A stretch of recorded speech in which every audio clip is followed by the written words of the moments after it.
In this video, we're going to take a look at how to process a remote pay transaction in MyShopAssist. Start on a work order with a remaining balance and click Make Payment in the upper right. For payment method, choose credit card. Once you do, you'll see additional options open up. The payment amount will default to the remaining balance, but you can put a lesser amount if you wish to collect a partial payment. Click Remote, and you can then choose email or text. In both cases, a payment link will be sent, which can then be opened up by the customer and paid. In this case, we will select text,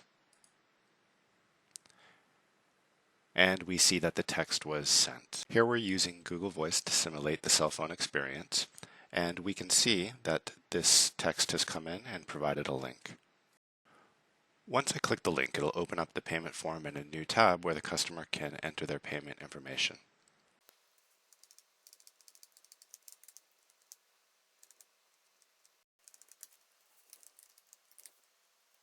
Once the information's been entered, they'll click Pay. Card information will be validated, and unlike when the transaction is run in MyShopAssist, this time the transaction must pass address validation or it will not be allowed through.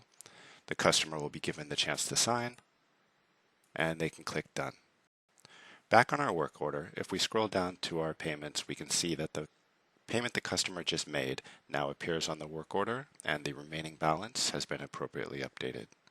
And that's how you process a text-to-pay payment in MyShopAssist.